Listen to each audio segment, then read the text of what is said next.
మీ ఇనాగ్రేషన్కి invitation reject చేసింది, మీరు రామన్నారు, దాన్ని పెట్టారు. నిజంగా కాంగ్రెస్ పార్టీ ఆ కార్యక్రమానికి గైర్హాజరవడం వల్ల హిందూ వ్యతిరేక ముద్ర వేసుకోబోతుందా అన్న కిషన్ కూడా అదే అంటే సాధ్యమైనంత బీజేపీని కాపీ కొట్టడానికి ట్రై చేస్తుంది.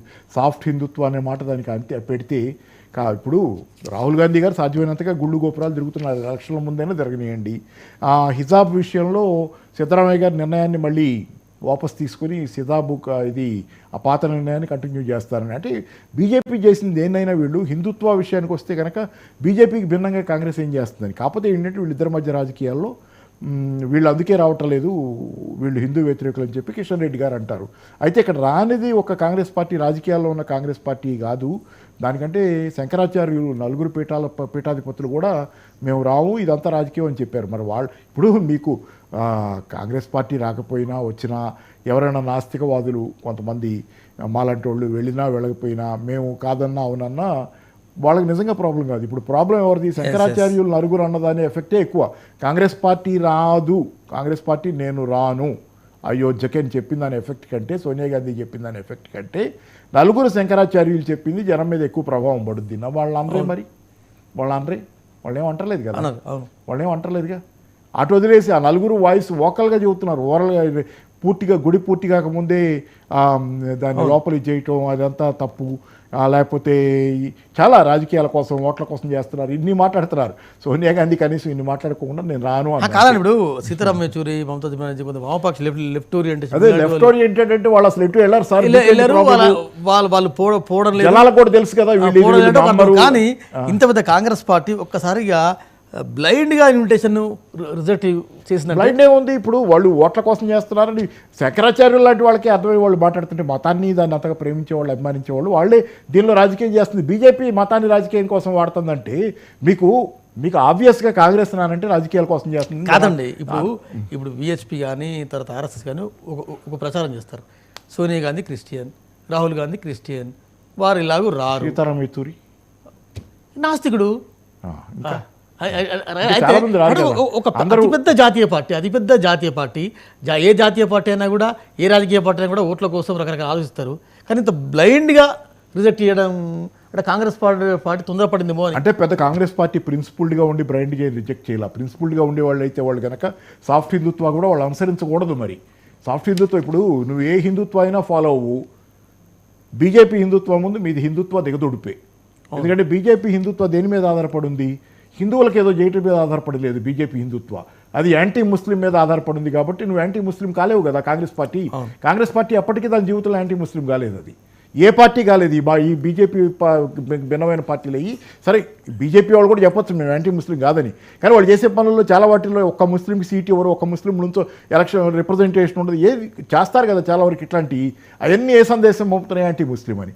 అయితే అది యాంటీ ముస్లిం మీద ఆధారపడింది కానీ ప్రో హిందూ మీద కాదు బీజేపీ.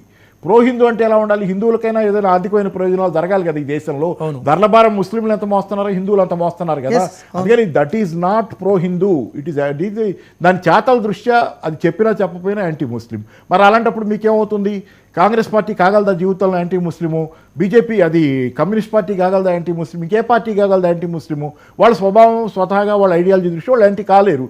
కాలేనప్పుడు ఏంటి? వాళ్ళు బీజేపీతో పోటీ పడలేరు హిందుత్వ విషయంలో. లోక్సభ ఎన్నికల్లో రామ్ జన్మభూమి ఈ ప్రాణ ప్రతిష్ఠ ఒక మెయిన్ ఎజెండా అయి కూర్చుంటుంది డెఫినెట్గా. కాంగ్రెస్ పార్టీ రాలేదు, హిందువులకు వ్యతిరేకం అని బీజేపీ డెఫినెట్గా ఓన్ చేసుకుంటుంది, రేపు ఎన్నికల ప్రచారంలో వాడుకుంటుంది. ఎన్నికల ప్రచారంలో ఇంతకు మించిన ఎజెండా బీజేపీకి ఏమి ఉండదు, రామ జన్మభూమి తప్ప. రామ జన్మభూమి దాన్ని అంటే ఇప్పుడు శంకరాచార్యుల్ని ప్రొజెక్ట్ చేయొచ్చు కదా కాంగ్రెస్ పార్టీ. ఇప్పుడు రేపు అక్కడ బెహవిలియర్ అవుతుంది. ఎస్ ఎగ్జాక్ట్ అది. శంకరాచార్యులు ఇలా అన్నారు, మేము అన్నది ఏమిటి? ప్రత్యేకంగా మతాన్ని నమ్మినటువంటి మత పీఠాధిపతులే ఈ విధంగా బీజేపీని అంటున్నారండి. వాళ్ళు కూడా చెప్పొచ్చు కదా. వాళ్ళు చెప్పడానికి ఇంతకంటే బ్రహ్మాస్త్రం ఉంది కదా. నువ్వు రాలేదని నువ్వు రాజకీయంగా జీవితం అయిపోయిందా? నువ్వు చేస్తున్న పని అంతా రాజకీయం అని చెప్పి శంకరాచార్యులే చెబుతున్నారు కదా. నీకు నేను వేరే చెప్పేది ఏముంది? నువ్వు రాజకీయం చేస్తే గుళ్ళలో దేవుళ్ళతో రాజకీయం చేస్తే నేను రావాలా అని అనొచ్చు కదా.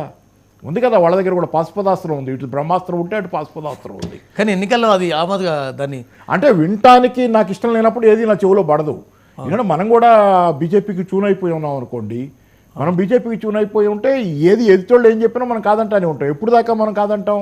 బీజేపీ చేతిలో మనం ఆర్థిక ప్రయోజనాలు దెబ్బతిన్న రోజు మనకి మళ్ళీ పూర్తిగా ఇబ్బంది. ఇప్పటికీ ఆ ఓటు ఇప్పుడు లోక్సభ ఎన్నికల దృష్ట్యా ఇంటింటికి అక్షంతలు అనుకోవచ్చు, లేకుండా ప్రతిమలు అనుకోవచ్చు, ఎంత ప్రచారం చేయాలో అంత ప్రచారం చేస్తుంది. సరే అక్కడ ట్రస్ట్ అయినప్పటికీ, తర్వాత వెనకాల విహెచ్పి ఉన్నప్పటికీ బీజేపీ మాత్రం ఎంతో కొంత డామినేట్ చేస్తుంది. అంటే అక్షంతలు తీసుకెళ్ళగానే అందరు కన్విన్స్ అవ్వరు, కానీ అక్షంతలు తీసుకెళ్తే ఇప్పుడు దేవుడు అనుకునేవాళ్ళు అనుకుంటారు. దేవుడు అనుకున్నంత మాత్రాన పోయి బీజేపీ కోటేరు కదా. దేవుడిని నమ్మేవాళ్ళంతా బీజేపీ కోటేస్తే సౌత్ ఇండియాలో ఈ పార్టీకి అందరూ ఎక్కువ మంది నమ్ముతారు కదా. ఎక్కువ మంది సౌత్ ఇండియాలో కూడా బీజేపీ ఉండాలి. దేవుణ్ణి నమ్మినంత మాత్రాన బీజేపీకి ఓటేరు. దేవుణ్ణి నమ్మి కాదు ఇదంతా. అందుకని ఏంటంటే మీకు ఓవరాల్ ఏంటంటే అక్కడ ఓవరాల్ శంకరాచార్యులే కాదన్న తర్వాత కాంగ్రెస్ వెళ్ళకపోవడానికి వేరే కారణం ఏం కాదు, రాజకీయమే చెబుతుంది కాంగ్రెస్ ఇదంతా రాజకీయం చేస్తున్నారని. శంకరాచార్యులు కూడా సేమే చెబుతున్నారు. కాబట్టి శంకరాచార్యుల వాయిస్ తాలూకు చాలా పెద్ద ఎఫెక్టు ఉంటుంది ప్రజల మీద. దాన్ని ముందుకు తీసుకెళ్తే, ఎందుకంటే పేపర్లో బలంగానే వస్తుంది కదా శంకరాచార్యులు కాదన్నారు అనేది. కాబట్టి జనానికి వేరే చెప్పక్కర్లేదు సార్. జనంలో కూడా మనం వినటానికి సిద్ధంగా లేనప్పుడు జనాన్ని అయినా మనం పలాన్ని వినటానికి సిద్ధంగా లేకుండా పలానా దానిలో మేము ఇలాగే ఉంటాం అనుకున్నప్పుడు జనానికి చెప్పినా మనం ఏం చెప్పినా వాళ్ళు వినరు. శంకరాచార్యులు చెప్పింది ఏమి వినరు. వాళ్ళ కాంగ్రెస్ వెళ్ళందే కనపడుద్ది.